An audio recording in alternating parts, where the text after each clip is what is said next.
Zimbabwe జట్ల మధ్య జరుగుతున్న 5 టీ20 సిరీస్ల్లో 2 మ్యాచ్లు ముగిశాయి. మొదటి మ్యాచ్లో జింబాబ్వే అనూహ్య విజయం సాధించగా రెండో మ్యాచ్లో ఇండియా చారిత్రాత్మక విజయంతో అదరగొట్టింది. దీంతో ఈ సిరీస్ ప్రస్తుతం 1-1తో సమానమైంది.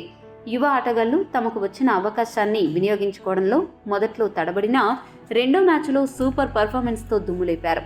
ముఖ్యంగా ఓపెనర్ అభిషేక్ శర్మ సెంచరీ చేసి తన దూకుడు ఐపీఎల్లోనే కాదు అంతర్జాతీయ క్రికెట్లో కూడా అదే స్థాయిలో ఉంటుంది అని చాటి చెప్పాడు.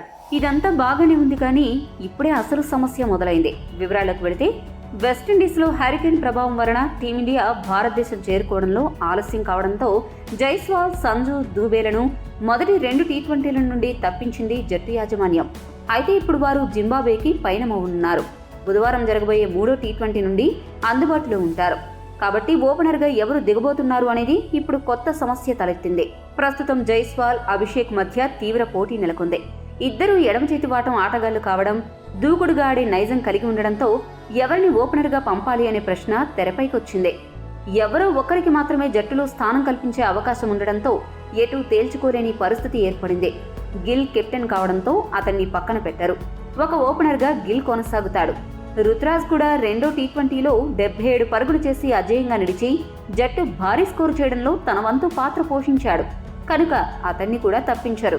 ఇలాంటి నేపథ్యంలో విశ్లేషకుల అంచనాల ప్రకారం అభిషేక్ శర్మ రెండో టీ20లో సెంచరీ చేసి మంచి ఊపు మీద ఉన్నాడు. ఇలాంటి సమయంలో అతడికి మరిన్ని అవకాశాలు కల్పిస్తే అతడిలో ఆత్మస్థైర్యం మరింతగా రెట్టింపవుతుంది. జట్టులో నిలదొక్కుకోవడానికి అభిషేక్ శర్మకి అవకాశం ఇచ్చినట్లవుతుంది. ప్రస్తుతానికైతే అతన్ని తప్పించే పరిస్థితి లేదు. దీంతో జైస్వాల్ బెంచ్కే పరిమితం కానున్నాడు. 4వ లేదా చివరి టీ20లో జైస్వాల్కి అవకాశం దక్కేలా కనపడుతుంది.